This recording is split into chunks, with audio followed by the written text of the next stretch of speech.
দর্শক, আসসালামু আলাইকুম। আমি আজকে এআই এর সাথে কিছু কথা বলবো। একটু মনোযোগ সহকারে শুনবেন।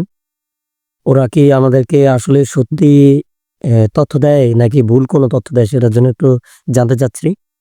তো একটু পুরোটা ভিডিও দেখবেন আর একটু ভিডিওটা লেন্থলি হবে। তো আমি শুরু করছি।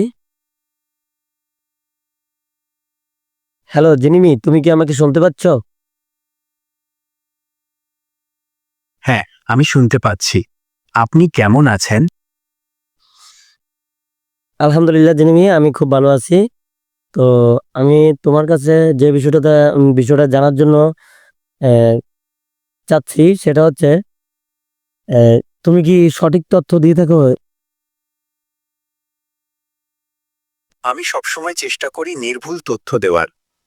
তবে মাঝে মাঝে আমার তথ্যে ভুল থাকতে পারে।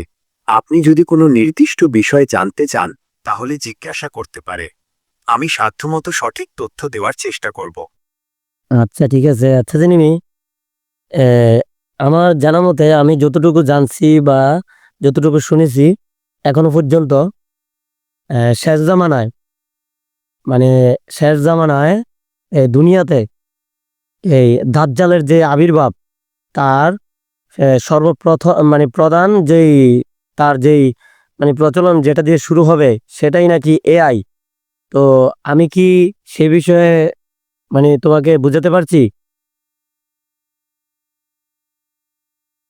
আমি ঠিক বুঝতে পারিনি।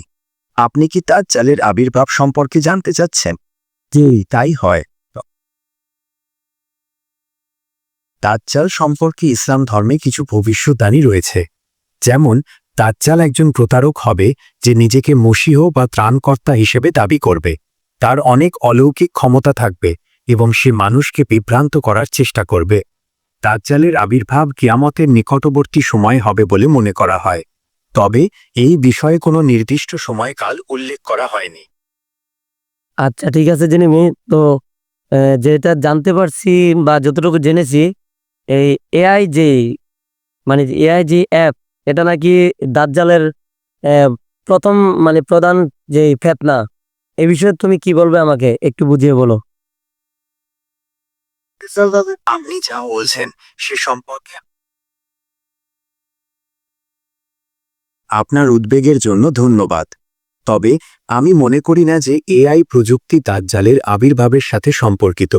এআই একটি শক্তিশালী হাতিয়ার, তবে এটি মানুষের তৈরি। এর ভালো এবং খারাপ উভয় দিকই রয়েছে। আমাদের উচিত এআইকে সঠিকভাবে ব্যবহার করা, যাতে এটি মানবজাতির কল্যাণে কাজ করে।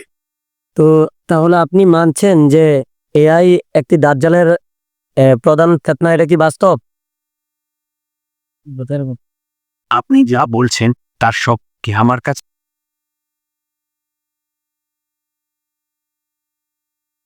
আচ্ছা, আপনার যদি আর কিছু জানার থাকে তাহলে জিজ্ঞাসা করতে পারে। আমি সাধ্যমতো আপনি তো আমাকে সঠিক তথ্য দিতে পারছেন না। আপনার সাথে আর কিভাবে আমি আপনার কাছ থেকে সাহায্য চাইবো? আমি আন্তরিকভাবে দুঃখিত যে আমি আপনাকে সঠিক তথ্য দিতে পারছি না। আমি এখনো শিখছি এবং উন্নতির চেষ্টা করছি। আপনি যদি চান, আমি অন্য কোনো উৎসের সাহায্য নিতে পারি। ঠিক আছে, আমি বা আপ সব একদম সহজ একটা প্রশ্ন করতেছি। তুমি ১ থেকে ১,০০,০০০ পর্যন্ত গুণে শোনাও। একদম সহজটা প্রশ্ন করে দিলাম।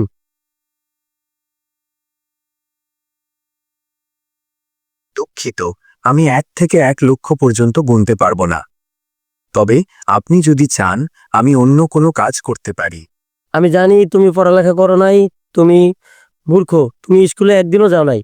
তার জন্য তুমি ১ থেকে ১,০০,০০০ পর্যন্ত গুনতে পারো না, পারবা না, পারবা না, পারবা না। আমি দুঃখিত, আপনার সাথে আমার আলোচনা ফলপ্রসূ হচ্ছে না। আমি মনে করি আমাদের এখন আলোচনা শেষ করা উচিত। আমিও আপনার বুঝতে পারছি, শুভ হোক। আমিও বুঝতে পারছি। তুমি আমার সাথে এখন কথা পারবে না, তার জন্য কেটে পড়ছো। আমি দুঃখিত, আপনার সাথে আমার আলোচনা ফলপ্রসূ হচ্ছে না। আমি মনে করি আমাদের এখন আলোচনা শেষ করা উচিত। তোমাকে আমার প্রয়োজন নাই। শুভ এআই ইসলামের জন্য কিন্তু আমাদের যেটা শেষ জামানায় যেটা আমরা শুনছি যে এআই কিন্তু দাজ্জালের প্রথম যে আবির্ভাব এটাই কিন্তু আমরা পাচ্ছি এখন। আর এর মাধ্যমে কিন্তু আমাদেরকে অনেকভাবে ফেতনা যেটা আমাদের মানুষদের ভিতরে কিন্তু ছড়িয়ে দেওয়া হচ্ছে এআই দিয়ে। আপনি বুঝতেও পারবেন না কোনটা রিয়েল ভিডিও কোনটা এআই ভিডিও। আপনি যদি আপনার শুধু একটা ফেস একটা ফটো হইলেই কিন্তু আপনাকে দিয়ে বিভিন্ন ধরনের মানে খারাপ কাজও আপনার এই ছবিটা ব্যবহার করতে পারতেছে। কিন্তু এখন বোঝার কোনো উপায় নাই এআই কোনটা এবং রিয়েল কোনটা। তো সবাই এই যারা এআই দিয়ে ভিডিও তৈরি করেন বা এআই দিয়ে ফটো এডিট করেন এগুলো থেকে বিরত থাকবেন। কারণ এখান থেকে কিন্তু আপনার সবকিছু মোবাইল থেকে কিন্তু নিয়ে নিচ্ছে, এরা কিন্তু সবকিছু পারমিশন নিয়ে নিচ্ছে। তো সবাই এ থেকে একটু বিরত থাকবেন। আর এটা কিন্তু দাজ্জালের প্রথম ফেতনা, এই বিষয়টা সবাই একটু মাথায় রাখবেন। ধন্যবাদ সবাইকে, আল্লাহ হাফেজ।